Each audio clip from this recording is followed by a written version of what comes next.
అక్కడ ఉన్న ప్రతి మెంబర్ కూడా హక్కుదారుడు. అవకాశాలు అనేది అందరికీ ఇవ్వాలి. ముఖ్యమంత్రిని విమర్శిస్తే నేను మైక్ ఇయ్యానంటాడు ఆయన. కనీసం రూల్స్ బుక్ చదవండి. ముఖ్యమంత్రి గారిని అంటే విమర్శిస్తే డబ్బా కొట్టాలనా, భజన చేయాలనా నీకు మీ ముఖ్యమంత్రికి? ప్రతిపక్షాల పాత్ర ఏంది? ప్రజా సమస్యల్ని అసెంబ్లీలో మా గల్లమెత్తడం, ప్రభుత్వాన్ని ఆకర్షించడం, తద్వారా పనులు జరగాలనేది ఏదా ప్రతిపక్ష పార్టీలది. అట్లా కాకుండా ఈయన డబ్బా కొట్టమంటాడు.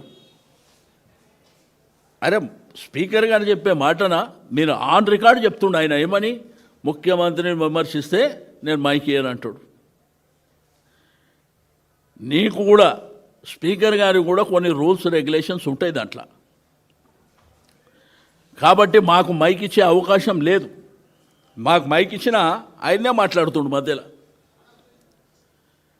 కాబట్టి రెండోది చీఫ్ విప్పులు వాళ్ళ బాధ్యత ఏంటండి? ప్రభుత్వానికి ప్రతిపక్షాలను సమన్వయం చేయడం వాళ్ళ బాధ్యత. వాళ్ళ బాధ్యతలు లేనేలేరు. ఎప్పుడు మమ్మల్ని విమర్శించాలి, ఎప్పుడు మమ్మల్ని తిట్టాలి, ఈ కార్యక్రమాలు పెట్టుకుంటారు. ముఖ్యమంత్రి గారు అంత భూత పురాణం మాట్లాడితే శ్రీధర్ బాబు గారికి అనిపిస్తలేదు. ఆయన నేను లేచి అడిగితే ఏమంటాడంటే మీ పేరు పెట్టి చెప్పిండా అని మాట్లాడుతుండ ఆయన.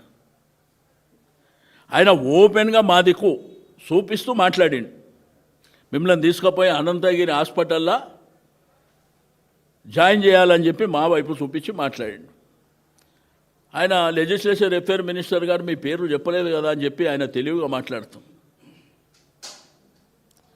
కాబట్టి మాకు మా ఎమ్మెల్యేలకు వచ్చేటువంటి గౌరవం దక్కే వరకు మేము ఆ శాసనసభకి ఎందుకు పోవాలండి?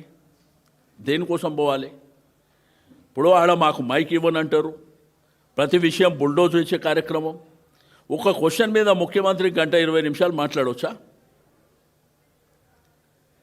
మాట్లాడితే మాకు కుళ్ళుందంట మా కడుపులో. నీకే ఆ విషయం ఉంది కదా, ఆ కంపంతా నీ నోటి నుంచే వస్తుంది కదా. నేను అనేక సందర్భాల్లో ఒక సీనియర్ శాసనసభ్యునిగా చెప్తున్నా, ముఖ్యమంత్రి గారి భాష మార్చుకోవాలి. ఇప్పటి ఉన్నటువంటి జనరేషన్ పిల్లలు ప్రజలు కూడా పాడైపోయేటువంటి సందర్భం వస్తుంది. నీ భాషను చూసి మీరు మార్చుకోవాలి. ఒకవైపున ఏం చెప్తాడు, అందరి అభిప్రాయం తీసుకుంటా, నేను ఎట్లా చేస్తే బాగుంటుందో చెప్పండి, మీ అందరి అభిప్రాయాలు. వెంటనే ఉరి తీయాలని కసబ్తో పోల్చడం, ఈ విధమైనటువంటిది. కాబట్టి సికింద్రాబాద్ జిల్లా విషయంలో ఎట్టి పరిస్థితుల్లో, సికింద్రాబాద్ కార్పొరేషన్ విషయంలో వెనక్కి తగ్గే ప్రసక్తే లేదు. చాలా పెద్ద ఎత్తున పోరాటం చేయబోతున్నాం. 17వ తారీఖు నాడు ఇచ్చేటువంటిది ఫస్ట్ ప్రోగ్రాం అది. ఆ తర్వాత ప్రజల్ని చైతన్యవంతం చేసిన తర్వాత ప్రజల అభిప్రాయాలు, మేధావుల అభిప్రాయాలు, విద్యార్థుల అభిప్రాయాలు, సంఘాల అభిప్రాయాలు, ప్రజాప్రతినిధుల అభిప్రాయాలు తీసుకొని కార్యాచరణ కంటిన్యూగా ఉంటుంది. మీ డివిజన్ డీలిమిటేషన్ కూడా మీరు ప్రాపర్గా చేయలే. 4-5 రోజులలో జరుగుతుందా ఎక్కడన్నా? ఇంత పెద్ద గ్రేటర్ హైదరాబాదు 24 అసెంబ్లీ నియోజకవర్గాలు ఉన్నటువంటి పరిధిలో మీరు వారం లోపల అన్నీ జరిగిపోయినాయి అంటాడు. ఏ పద్ధతిలో చేసిర్రు? ఎవరిని అడిగినరు? ప్రజల్ని కన్సర్న్ చేసిర్రా? లేదు ప్రజాప్రతినిధిని అడిగినరా? ఎవరిని అడగకుండా మీ ఇష్టానుసారం చేసుకొని నా ఇష్టం ఉన్నట్టు నేను చేసుకుంటా అంటే చరిత్రను కూడా మార్చేస్తామంటే. అరే జంట నగరాలంటేనే Hyderabad, Secunderabad. Tank Bund left side Secunderabad, right side Hyderabad.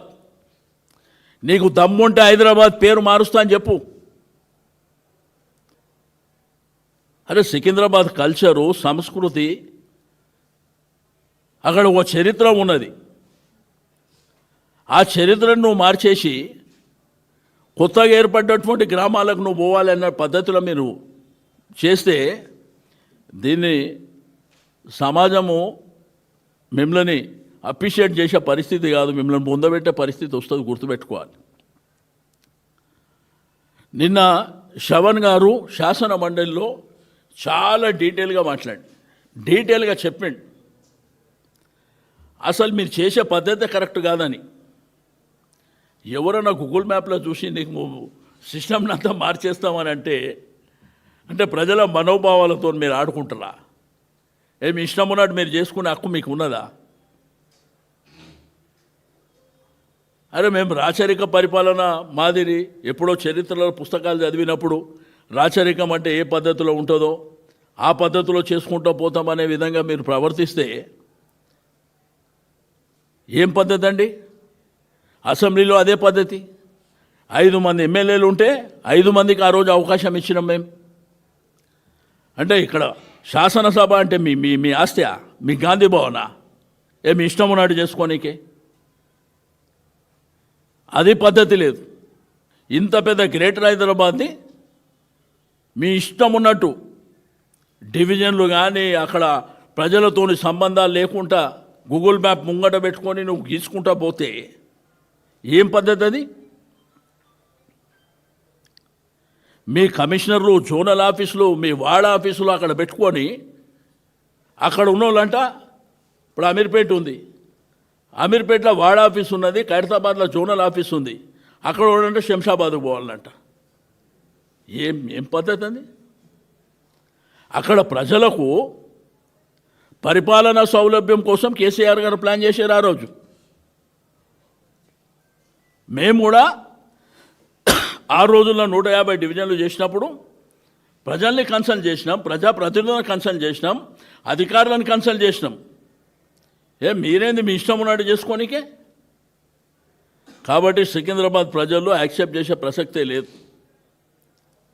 Same time అన్ని నియోజకవర్గాలలో ఎక్కడెక్కడైతే డీలిమిటేషన్ అని చెప్పినరో ఇష్టం ఉన్నట్టు చేసేసారు. పద్ధతి లేదు, పాడు లేదు. కనీసం మేయర్కు తెలియదానండి. నేను కౌన్సిల్లో ఆన్ రికార్డ్ మేయర్ గారిని గుండె మీద చేసుకొని చెప్పండి మీకు తెలుసా అంటే ఆమె ఓపెన్ ఆన్ రికార్డులే చెప్పింది, అన్న నాకు కూడా తెలియదు అని చెప్పి. మరి ఏం పద్ధతి ఇది? కాబట్టి దీని మీద సీరియస్గా మేము పోరాటం చేయబోతున్నాం. వదిలిపెట్టే ప్రభుత్వం దిగి రావాలి. సికింద్రాబాద్ లష్కర్ కార్పొరేషన్ అనేది ఉండాలి. అంతవరకు మా పోరాటం ఆగదు. సికింద్రాబాద్ కార్పొరేషన్ అడుగుతున్నాం. అల్టిమేట్గా జిల్లా వస్తుంది. సికింద్రాబాద్ కార్పొరేషన్ కావాలని డిమాండ్ చేస్తున్నాం. మా ప్రాంత ప్రజలు మా ట్యాక్సులు అక్కర్లేదా? మా ట్యాక్సులతోని మా ప్రాంతాన్ని డెవలప్మెంట్ చేయకుండా ఇతర ప్రాంతాలకు మీరు తరలించే ప్రయత్నం చేస్తే కూడా వదిలిపెట్టే సమస్య లేదు. దానికి హిస్టారికల్ చరిత్ర ఉన్నది. అక్కడ కార్పొరేషన్ ఆల్రెడీ ఉన్నదే హైదరాబాద్